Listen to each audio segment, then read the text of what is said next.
ही पत्रकार परिषद federation of medical and sales representative असोसिएशनचा 20वे राष्ट्रीय अखिल भारतीय अधिवेशन मुंबईमध्ये होत आहे म्हणून आयोजित करण्यात आलेले आहे। या परिषदेमध्ये चे उद्घाटक स्वागताध्यक्ष म्हणून जगन्नाथ अप्पाजी शिंदे आहेत, उद्घाटक सुप्रसिद्ध गॅस्ट्रोएंटरोलॉजिस्ट डॉक्टर संजय नगराळ आहे आणि वेगवेगळे कामगार नेते संघटनांचे नेते याला ग्रीट करणार आहे। या अधिवेशनामध्ये वैद्यकीय प्रतिनिधींचे कायदेशीर अधिकार आणि त्यांच्या नोकरीतले प्रश्न, त्याचबरोबर सर्वसामान्य माणसांच्या आरोग्यविषयक आणि औषधविषयक प्रश्नांबद्दल चर्चा होत त्यावर काय उपाय आहेत त्याच्यावर विचारविनिमय केला जाईल आणि पुढील 3 वर्षाची दिशा ठरवली जाईल। कधी खूपसे secretary federation of medical and sales कधी होणार आहे आणि किती हे अधिवेशन 13, 14, 15 फेब्रुवारी 2025 भंडारा भवन कुर्ला ईस्ट इथं होणार आहे।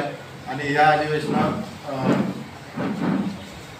किती सदस्य असतील? या अधिवेशनासाठी पूर्ण देशभरातून 800 पेक्षा जास्त प्रतिनिधी उपस्थित आहेत। काय उद्देश आहे याचा उद्देश प्रामुख्याने वैद्यकीय प्रतिनिधींचे कायदेशीर अधिकार आणि जे केंद्र सरकारने नवीन कामगार संहिता आणलेल्या आहे त्याचे होणाऱ्या दुष्परिणामावर चर्चा करून त्याचा विरोध करण्यासाठी पुढील दिशा ठरवणे, त्याचबरोबर सरकारचे जे औषधविषयक धोरण आहे की ज्याच्यामुळे औषधात किमती वाढत आहे आणि त्या औषधं कमी किमतीत सर्वसामान्य माणसाला कसे उपलब्ध होतील आणि केंद्र सरकारने सार्वजनिक आरोग्यावरचा खर्च GDPच्या 5% करावा याच्यासाठी आम्ही प्रयत्न करतो।